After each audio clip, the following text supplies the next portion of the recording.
Hai teman, kembali lagi bersama saya yang akan membacakan novel yang berjudul Terpaksa Menikahi Pak Ustadz. Kepada teman-teman semua yang sedang mendengarkan dan membaca, saya doakan semoga diberikan kesehatan, kelancaran rezeki, dan kemudahan dalam segala urusannya. Baik saja, langsung kita mulai. Bab 28. Sambungan telepon itu langsung terputus, membuat Syafiq menggerutukan dahi heran. Ia tidak kenal dengan nomor itu. Ia berpikir, jika orang yang memiliki kepentingan pasti akan menghubunginya kembali. Lelaki itu langsung tancap gas karena harus segera sampai di kantor. Syafiq tidak pernah terlalu memperdulikan orang seperti tadi. Sampai di kantor Syafiq, ia agak terlambat karena harus memutar jalan sebab yang biasa ia lewati sedang ada perbaikan dan tidak dapat dilewati. Baru saja menginjakan kaki di kantor, ia langsung dipanggil atasannya. Tidak menunggu lama, Syafiq langsung menuju ruangan Pak Fadil. Enggak biasanya kamu telat, Fik, tegur Pak Fadil. Maaf Pak, tadi jalan ditutup. Saya salah karena kurang tahu informasi penutupan jalan itu. Syafiq mengakui kesalahannya. Desain yang harus direvisi kemarin sudah selesai? Tanya Pak Fadil. Sudah Pak. Syafiq menyodorkan desain yang direvisi atas permintaan kliennya itu. Pak Arya menghela nafas berat. Apa ini? Ini masih sama kayak kemarin. Kamu kayak nggak lagi fokus ya? Maaf Pak, saya akan perbaiki sekarang. Tutur Syafiq. Memang tidak biasanya Syafiq seperti ini. Tapi apa daya, ia juga manusia biasa yang bisa berbuat kesalahan. Syafiq kembali ke ruangannya setelah tadi diberikan penjelasan ulang dari Pak Arya untuk beberapa sudut yang diubah. Padahal Syafiq mengerjakannya saat itu pada waktu luang.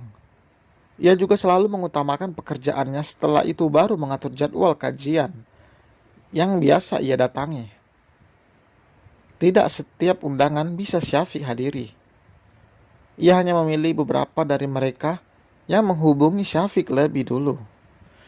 Keinginan lelaki itu memiliki kantor sendiri agar ia bisa lebih banyak menghabiskan waktu untuk dakwah dan untuk sang istri tentunya.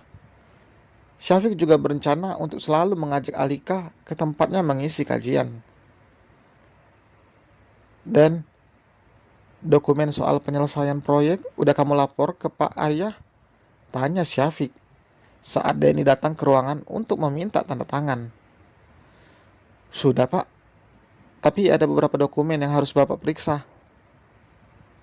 Nanti saya bawa ke sini, balas Denny. Iya Den, terima kasih. Saya permisi Pak. Monggo, silakan. Syafiq menyahut sambil tersenyum sebelum kembali fokus untuk melanjutkan pekerjaannya. Ia akan benar-benar sibuk hari ini. Entah bisa pulang tepat waktu atau tidak. Syafiq menghela nafas panjang saat mengingat jika siang nanti Sarah memintanya untuk ditemani untuk bertemu dengan ayahnya Haura.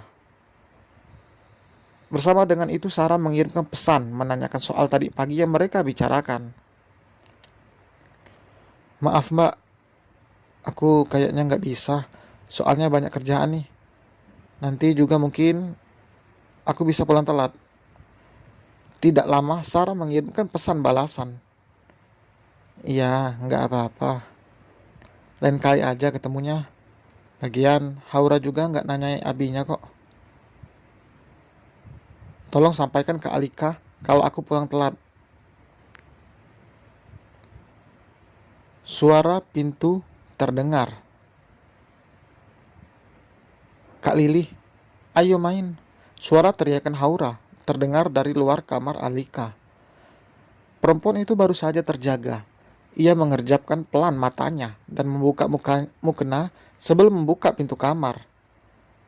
Haura mau main apa? Tanya Alika. Don't call me. My name like that. Call me princess. Jangan panggil namaku begitu. Panggil aku Putri. Haura protes dengan wajah kesal yang sangat menggemaskan. Ya ampun, ini bocil ngomongnya sok Inggris banget. Gumam Alika. Kak Lili, kenapa bengong? Ayo kita main. Haura menarik tangan Alika, tapi perempuan itu menahannya. Ia mengajak Haura untuk bermain di kamarnya, karena Alika malas untuk berpakaian tertutup di rumah. Ia tidak ingin repot jika tiba-tiba ada laki-laki datang ke rumah itu. Mau tidak mau, Alika harus menemani Haura. Lagi pula, ia tidak memiliki kegiatan apapun, karena Syafiq tidak meninggalkan ponselnya. Bu Nining dan Sarah masih belum pulang dari pasar. Jam sudah menunjukkan pukul 11 siang dan Alika merasa kelaparan karena ia tidak ikut sarapan tadi. Rasa kantuk membuat perempuan itu malas untuk keluar dari kamar untuk sekedar mengisi perutnya yang kosong. Alika mengambil coklat yang tadi malam Syafiq beli. Setidaknya itu bisa menganjal rasa lapar di perut Alika. Ia merasa tidak enak jika langsung mengambil makanan begitu saja, karena tidak ada siapapun selain dirinya dan Haura. Berbeda jika ada Bik Lili yang sudah menyiapkan. Kak Lili, mau itu dong, ucap Haura sambil menuju coklat di tangan Alika. Ambil sendiri, di kresek masih ada satu lagi, balas Alika. Dengan antusias, Haura mengambil dan langsung memakannya. Alika mendesah kecewa karena coklat itu tidak bisa merendam suara perutnya yang keroncongan. Ingin membeli sesuatu, tapi ia malas jika harus berjalan ke ATM karena Syafiq tidak memberikan uang cash. Perempuan itu menggeledah laci, berharap menemukan uang yang bisa digunakan untuk membeli bakso di depan rumah yang kebetulan sedang lewat. Terdengar dari suara pedangah yang berteriak memanggil pelanggan, dibarengi suara mangkuk yang dipukul oleh sendok khas penjual bakso. Alika menatap Haura. Princess, mau bantuin Kak Lili nggak? Tanyanya. Haura mengangguk polos. Mau. Pinjemin Kak Lili uang dong. Kak Lili lapar, pengen makan, tuturnya. Alis gadis kecil itu berkerut. Uang? Iya, pasti punya dong. Dikasih uang sama Uma kan? Iya, 20.000 buat jajan. Alika langsung mengajak Haura untuk membeli bakso. Dengan sangat terpaksa, ia harus meminjam uang pada gadis kecil itu demi agar tidak kelaparan. Ia merasa nasibnya begitu malang. Malang karena ia malas untuk berjalan ke ATM, padahal jaraknya tidak sampai 10 menit jika berjalan kaki. Sayang, di rumah itu tidak ada motor. Syafiq pulang nanti, Alika akan mengomel pada lelaki itu karena tidak memberikannya uang cash dan masih belum mengembalikan ponsel milik perempuan itu. Gila, pertama kalinya gue pinjam duit sama bocil, batin Alika tertawa. Kak Lili janji ya, nanti beliin aku es krim, ujar Haura sambil memakan baksonya. Sedangkan bakso milik Alika sudah lebih dulu habis. Iya, nanti habis om pulang kita beli es. Tapi jangan bilang siapa-siapa kalau Kak Lili pinjam uang kamu ya, pesannya. Haura mengangguk mengerti.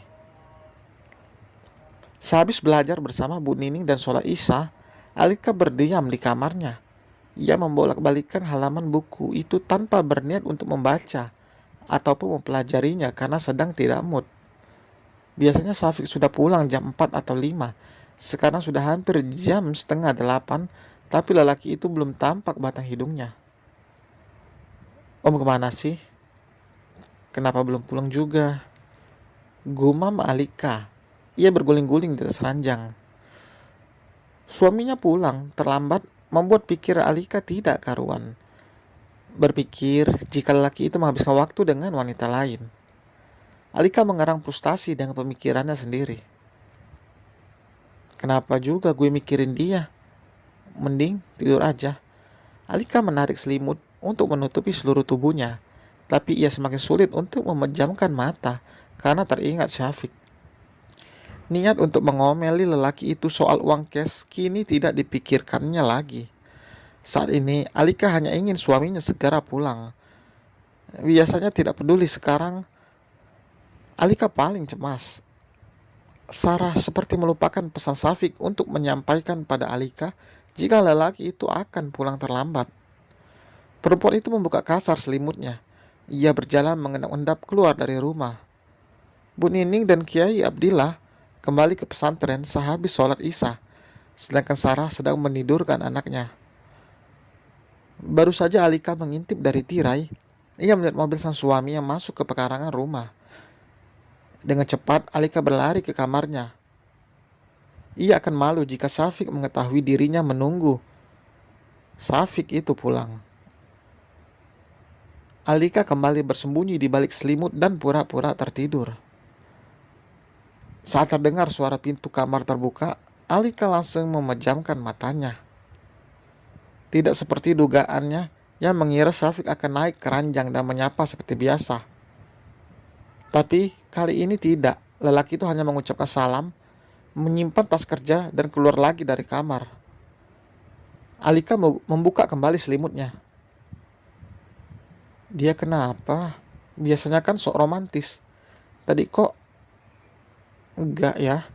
Gumam Alika, lalu mengubah posisinya menjadi posisi duduk. Kenapa juga kayak ngarep sih?